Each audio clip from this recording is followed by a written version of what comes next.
देवरिया जनपद के घुड़ीपुर कला गांव में चकबंदी विवाद और बाउंड्री तोड़ने की घटनाओं से आक्रोशित दर्जनों ग्रामीणों ने आज जिलाधिकारी कार्यालय का रुख किया, लेकिन जीएम से मुलाकात न होने पर सभी पीड़ितों ने पूर्वांचल गांधी डॉक्टर संपूर्णानंद मल के नेतृत्व में धरना शुरू कर दिया। डॉक्टर मल का बयान, प्रशासन मेरी सुरक्षा को लेकर चुप क्यों है? क्या मेरी हत्या के बाद कोई कार्रवाई होगी? मेरे दरवाजे पर बुलडोजर चलवाकर मेरी हत्या की पृष्ठभूमि तैयार की जा रही है। प्रमुख मांगे, बाउंड्री तोड़ने वालों पर एफआईआर दर्ज हो, कथित भ्रष्ट कानूनगो को बर्खास्त कर जेल भेजा जाए, चकबंदी विभाग की जांच हो, डॉक्टर मल को सुरक्षा दी जाए। डॉक्टर मल ने बताया कि वे 11 मार्च 2025 के बाद गांव नहीं गए हैं। उन्होंने प्रशासन को लिखित रूप से कई बार सुरक्षा की मांग की, लेकिन अब तक कोई कार्रवाई नहीं हुई। इस पे जांच किया जाए अच्छे तरीके से और सही प्रक्रिया है इंटरव्यू कराने का और भर्ती करने का, वो तरीका सही है। नाम क्या है आपका? मैं योगाचार्य दीपक पूरा पता बताइए, पूरा पता बताइए। कहाँ का नाम? मैं भाट पर आने प्रॉपर से कॉलोनी भाट पर आने तो अपराधियों को और कोई बात हम आपकी बात को रख लेते हैं। रख लीजिए बाउंड्री। बेंगलोर में रहा हूँ, बड़ी बड़ी कंपनी में भी काम किया हूँ। हाँ, अब आ रहा है। मैं सॉफ्टवेयर इंजीनियर हूँ और मैं 10 साल का एक्सपीरियंस है। मैं बड़ी बड़ी कंपनी में काम किया हूँ, TCS, LNT, ये सब विप्रो जैसी कंपनी में। मैं इनफैक्ट कोरिया रिटर्न हूँ। तो मैं यहाँ पर 3 साल से मैं ट्राई कर रहा हूँ कि मैं अपना कोई इंडस्ट्री डालना चाहता हूँ। तो नापी हो रही है, नापी के लिए तो ये लोग कुछ मतलब सबके पीछे बोलते पैरवी करो, कभी लेखपाल के पीछे भागो, उसके पीछे भागो। मैं तो पैसा खिलाते खिलाते थक गया हूँ। मैं 2-3 लाख तो सबको घूस दे दिया हूँ यहाँ पर। और उसके बाद 24 की नापी नहीं हो रही है। जब मैंने इनको एक एप्लीकेशन डाला कि मेरी एग्रीकल्चर लैंड को इंडस्ट्रियल लैंड में कन्वर्ट किया जाए, तो एज पर लॉ 45 डेज में कन्वर्ट हो जाना चाहिए, पर इन्होंने 7 मंथ लगा दिया और वो भी रिजेक्ट कर दिया। जबकि इसमें रूल ये है कि हमसे एक बार मतलब कोई भी त्रुटि होती है, ऐसा रूल है, लिखा हुआ है रेवेन्यू डिपार्टमेंट में, ऐसा रूल है कि अगर कोई त्रुटि है तो त्रुटि का समाधान करके इसको जल्द से जल्द विस्तारण कर दिया जाए। और 24 का जो धारा कहती है कि विद इन 3 मंथ ये कंप्लीट होना चाहिए, पर 3 मंथ क्यों नहीं होता है? उनके लेखपाल 1-1 साल लगा देते हैं फील्ड बुक जमा करने में, जबकि रूल है कि एक बेनियम जमा करना रहता है। अब बॉडी तो पैरवी का मतलब क्या होता है? हमको पैरवी मतलब पैसा देना है। अरे इसका एक नोटिस बोर्ड लगाते हो, भैया इस काम का इतना लगेगा, इस काम का इतना लगेगा, हम लोग पैसा दे देंगे। पैसा भी दो, ये भी दो, काम भी ना हो, सबके पीछे भागते रहो। सोचिए मेरे से पढ़ा लिखा आदमी साला MCA किया, उसके साथ ये मतलब इतना मतलब प्रताड़ित करती है कि मुझे डिप्रेशन दवा खाना पड़ रहा है। और 3 साल में ट्राई कर रहा हूँ कि अपना इंडस्ट्री डालना। यूपी पवन चौरसिया नाम है। कहाँ के रहने वाले हैं? मैं तो बढ़िया भूल गया। 3 साल से ट्राई कर रहा हूँ कि यूपी में इंडस्ट्री लाऊं। इंडस्ट्री पे आएगा यूपी में? तहसील थाना भलोनी है। कहाँ से इंडस्ट्री आएगा? ये लोग सपोर्ट की जगह और मतलब नोचने पे लगे हुए हैं। कैसे जी, क्या नाम है आपका? मैं योगाचार्य दीपक। मैं कई सालों से जो है पतंजलि योगपीठ से जुड़ के जिले का मेरा दायित्व था। पूरे जिले में मैं गांव-गांव तक जो है ज़मीनी स्तर पर मैंने कार्य किया है। लोगों को योग सिखाया, बुजुर्ग को जागरूक किया है योग के प्रति, सभी स्वास्थ्य के प्रति एक्टिव रहें, स्वस्थ रहें, निरोग रहें। इसके लिए नारा गाँव-गाँव तक मैं पूरा अभियान को चलाया। लेकिन अचानक लॉकडाउन में जो है मेरा कार्यक्रम स्थगित हो गया। मैंने कई बार आयुष विभाग में मैंने आवेदन किया।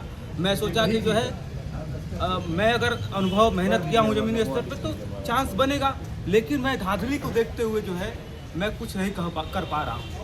और आज मैं बेरोजगार की स्थिति में आप सबके सामने खड़ा हूँ। क्या आपने कोई योग प्रशिक्षक के लिए कोई फॉर्म भी अप्लाई किया था? अभी मैं इंटरव्यू हुआ है जी। 19 तारीख की डेट में इंटरव्यू हुआ है, डेट था 19 तारीख को इंटरव्यू। लोकल को वरीयता है, लेकिन ये लोग बाहर के लोगों को। हाँ, लोग मतलब सरकारी कार्यालय देवरिया में आप मौजूद हैं और आपका सत्याग्रह चल रहा है। बहुत सारी समस्याओं को लेकर आप यहाँ मौजूद हैं। क्या पूरा प्रकरण है, क्या मामला है? देखिए 2024 में अप्रैल में मेरे दरवाजे पर चकबंदी विभाग की टीम द्वारा, जिसमें कानूनगो सुरेंद्र प्रसाद और लेखपाल संजय, अशोक और कौन थे, जयप्रकाश, ये 3-4 की टीम चकबंदी करने गई। ग्राम प्रधान श्री ब्रजेश सिंह की उपस्थिति में प्रतिपक्ष दीपन सुभन वहां मौजूद थे। चकबंदी कारित की गई। चकबंदी कारित के 11 माह तक नक्शा नहीं बना और चकबंदी क्या कारित की गई? मेरे चक से 10 कड़ी जमीन उनको निकाल के दी गई।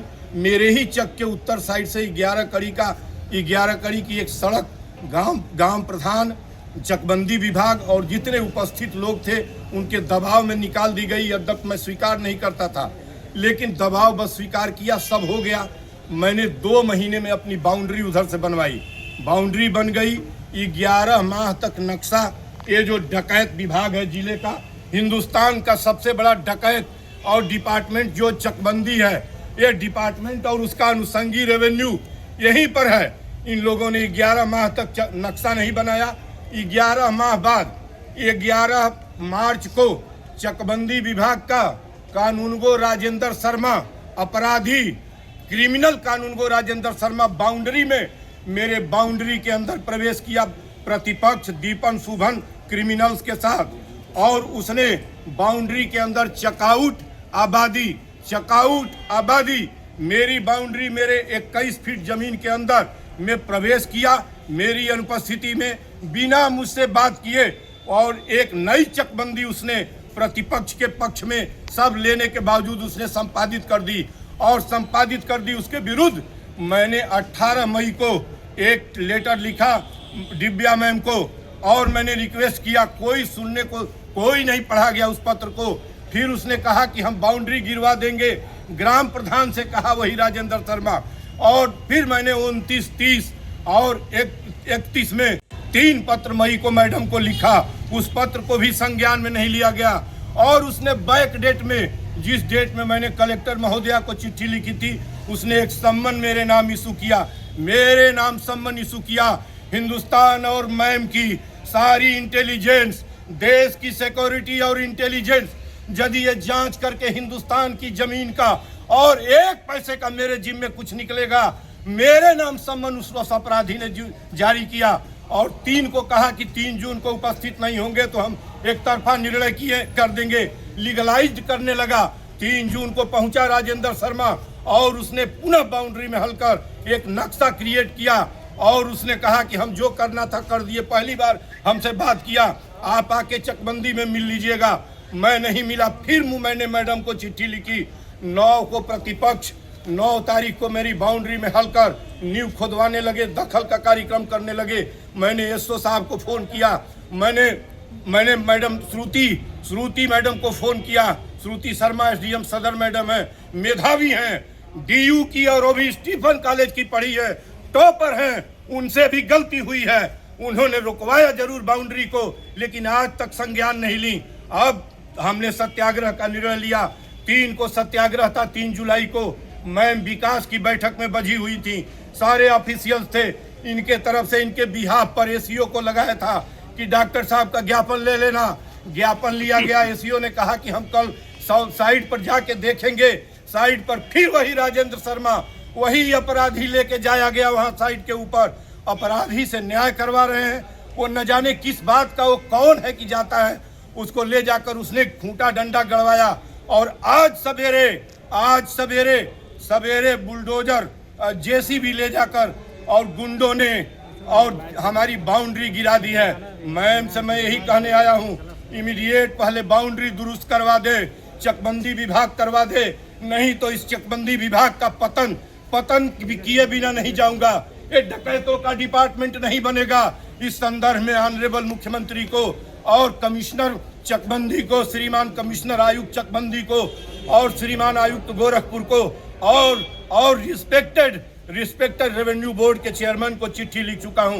पहले मेरी बाउंड्री इमीडिएट इरेक्ट कराएं, दूसरा उन अपराधियों को जेल में डालें, राजेंद्र शर्मा को बर्खास्त करके, और जिन भ्रष्टाचारियों और पैसे का इंतजार, ये चकबंदी विभाग का दफ्तर इंतजार, 11 महीने तक मैं दफ्तर में नहीं आया पैसा चढ़ावा के लिए, तो इस सबों ने नक्शा नहीं बनाया। और नक्शा न बनाने वाले जितने भी दोषी हैं, इनको बर्खास्त करें, इनके पीएफ पेंशन जब्त करें। इन डकैतों के, ये डकैत हैं, सुल्ताना डाकू की संतानें हैं, अंग्रेजों से भी गई गुजरी संतानें हैं। कैसे इनका दफ्तर चल रहा है इन डकैतों का? 11 माह तक नक्शा नहीं बनेगा। नक्शा विभाग बंद हो गया था क्या? मैं कहता हूं नक्शा तत्काल बनवाएं, अप्रैल चकबंदी अनुसार मैम नक्शा बनवा दें, मेरी दीवार खड़ी करवा दें, जिन लोगों ने तोड़ी है जेलों में डाला जाए, राजेंद्र शर्मा को बर्खास्त कर, जिन लोगों के वजह से नक्शा 11 माह तक नहीं बना है, सभी दोषी हैं। वो चकबंदी की टीम कहाँ थी? भांग खा के क्यों फेंक के बस्ता भग गई थी? किस पैसे की वसूली कर रही थी? सुरेंद्र प्रसाद कहाँ है? 11 माह तक किस खंडहर में था? क्यों आज ये नौबत आई है? मैं इनसे यही कहता हूँ कि पहले इनको बर्खास्त करें और हमारी बाउंड्री ठीक कराएं।